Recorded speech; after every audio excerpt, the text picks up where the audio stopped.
You know, every day I put on my gi, I'm learning. Every day I train, I feel like something I could do better. If I tap the guy out 5 times, I want to tap him out 10 times. If I tap him out 10 times, I want to tap him out 5 times with one hand. If I can do that, then I can do it with no hands. If I can tap him out with no hands, I want to tap him out 10 times with no hands. And then I put blindfold. So there's always a way you guys can get better. You can never be satisfied. You know, you can never say that's good enough. It's wrong. I got a question. Okay, well, first his question.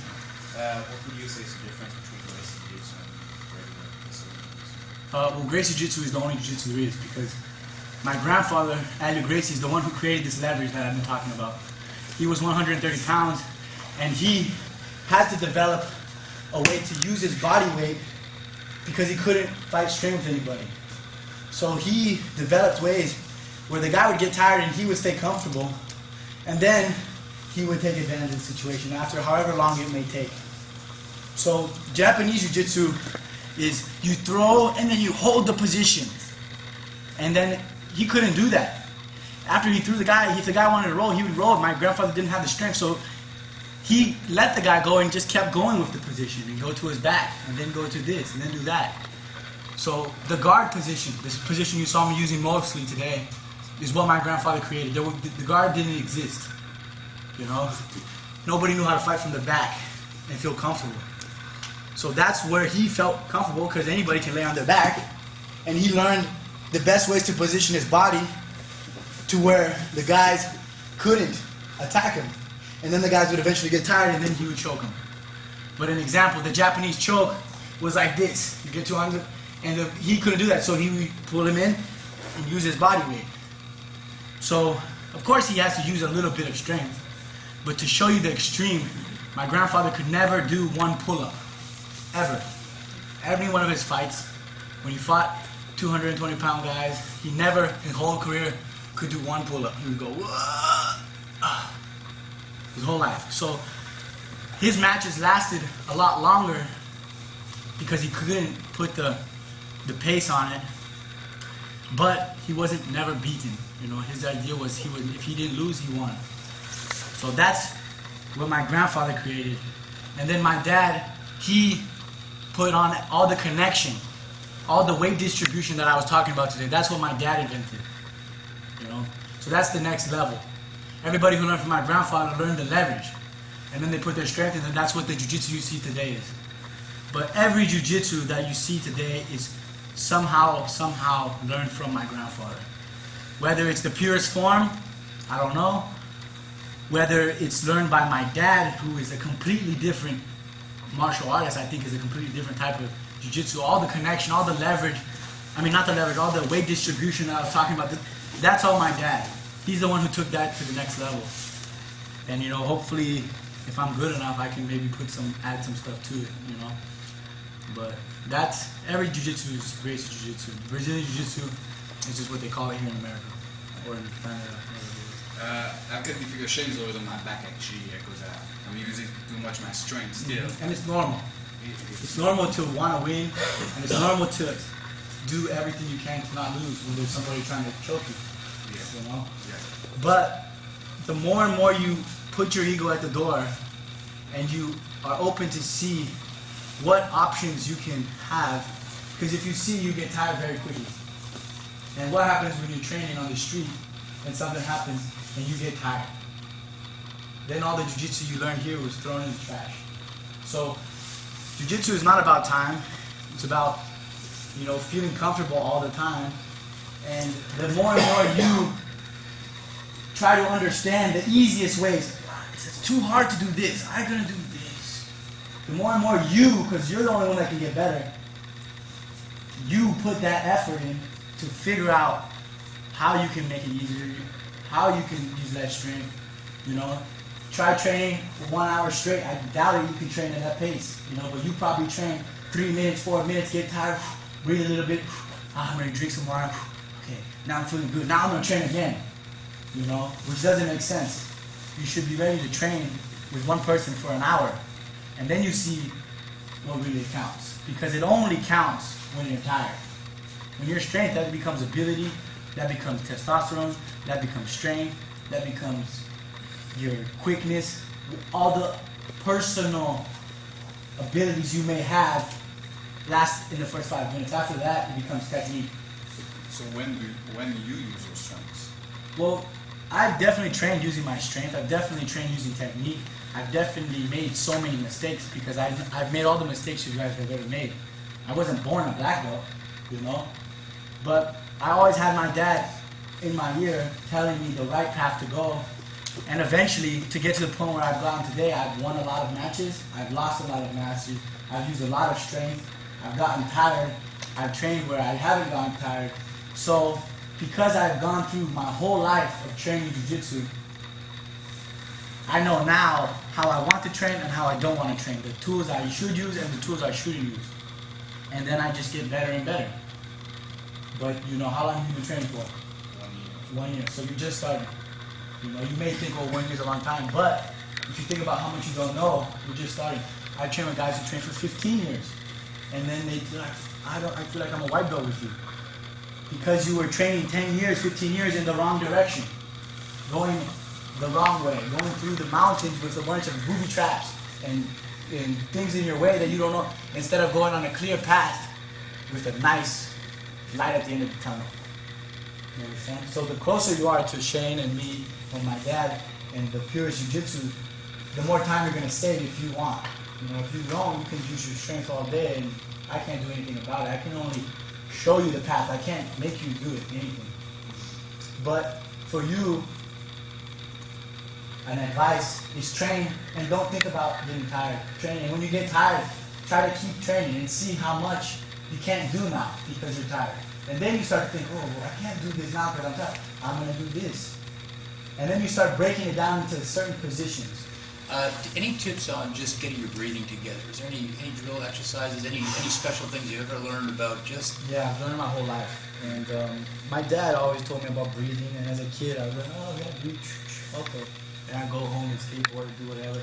And I never really clicked, even when I trained. But the older you get, the more pressure is on your back, the more tired you get, the more desperate situations, then you have to use your breathing. And I will say that the only way you will get to a certain level is by breathing right. If you ever see tennis players, when a lion is running, you know, every animal breathes. The human is the only animal that doesn't breathe. And a tip, you have to breathe through your diaphragm, which is here. If you see, the lungs are like bottles. They're at the top and they go to the bottom. If you breathe here, that's just my top of my lungs, and that's where all the emotion, if you guys ever seen the Hulk, my dad is explaining everything I'm explaining now. Everything bad, all the emotion, every kind of fear you guys have comes here. Oh man, there's a tiger. But when you breathe through your stomach, you see how much more I'm breathing? Rather than for you guys back here. That's the bad way.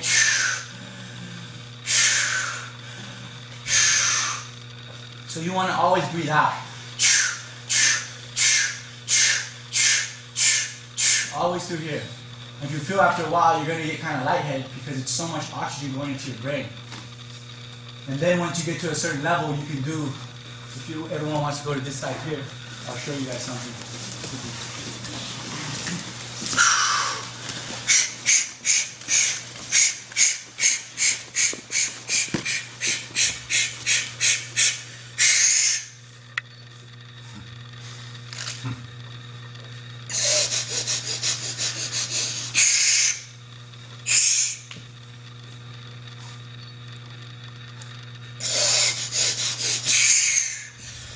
And that's just the highest point of being able to use your diaphragm.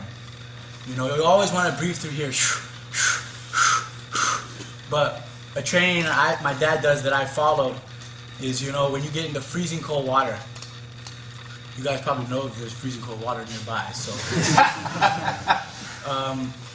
the only way you can last, the cold and the burning is the worst thing that your brain can go through. It's the same nerve cells that contact your pain. So it's the worst. When you get in ice cold water, you want to get out, no matter what. Your body is telling you to get out. And the only way you can control that is by breathing through your diaphragm. So, you know, before training sometimes, if I can't get in cold water, I've done this before where you can only get to this point after years of training breathing, and after putting your mind through a lot of situations. And then a test you can do, if you guys want to test yourself to see if you're ready. You get in ice cold water and you sit there and you get to a point where not where you can stay in, okay, I did it for a second, no. But to get fully relaxed, get in ice cold water and you feel like you're in a jacuzzi. At first you're, and the water's up to here, and then your body becomes numb and you're, and then you laugh, and you're like, and you get out, and you feel like nothing you've ever felt before, because your mind just went through hell, and you told yourself, no, you can live through hell right here. And the breathing is the only way you're going to be able to do that, you know. It will take you to the next level, and that, for me, but also when you're arguing with your girlfriend, when you're getting yelled at on the street, when something critical happens, when you need to be in the moment, you become clear and you become present. And that is something that, you know, just the breathing alone, I would recommend you guys breathe a lot, breathe with your emotions, go.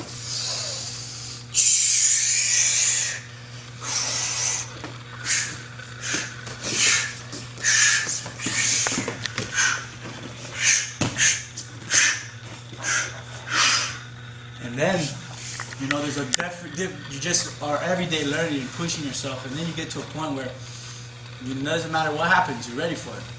You know, if you figure out you're gonna have to die tomorrow, you're gonna die tomorrow. You're gonna have to accept it. You know, so I think that's something that is extraordinary to your life. What goes on in your head right before you step on the mat? Nothing.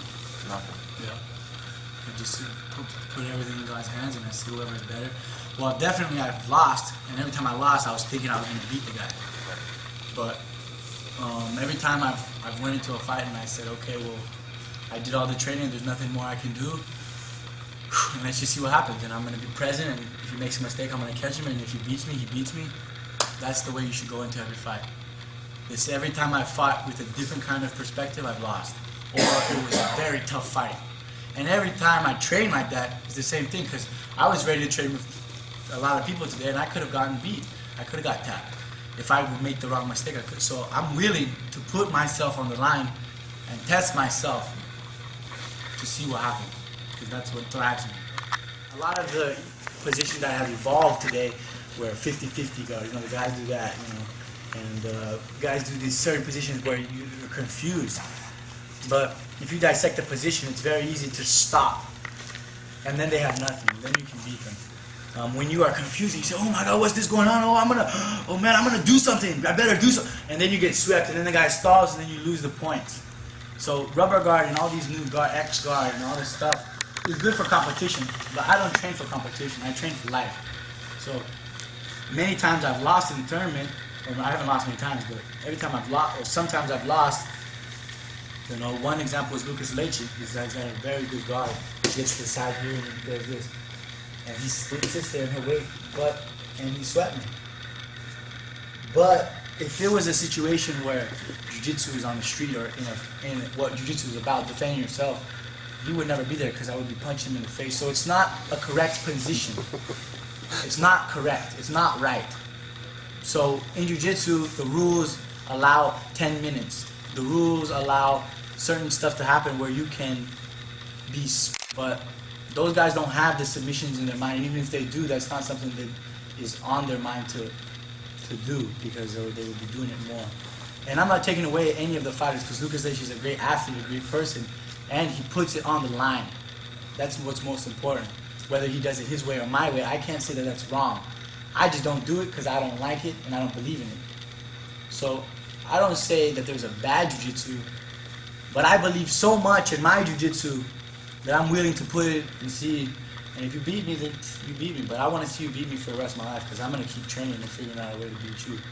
And I think my jiu-jitsu is more complex and based more on leverage and technique than everybody else's. You know? That confuses the No, I think there's no way you can learn jiu-jitsu through your brain. You have to touch and feel. How did we spend an hour going over this position? In the first 5 minutes, you knew what I was gonna say. You knew it. It's this and this. But you have to feel, I feel strong here. Nobody can pull me here. And when they push me, nobody can push me here because I feel strong. But the only way you're gonna be able to get that is by feeling it. By training and putting the mat, time, space here. There's no way you can learn jiu-jitsu. You can get an idea, you can have it up here, but it's not going to translate to actually getting a belt. And for me, being under an academy and being under an instructor, which is martial arts is about, you have to be there and live with them every day and ask questions. And that person is your role model. That person is somebody you're going to listen to. And he's going to transfer. I don't do golden cardio. I just train jiu-jitsu. Sometimes I have done kettlebells and run and stuff, but I don't really like it.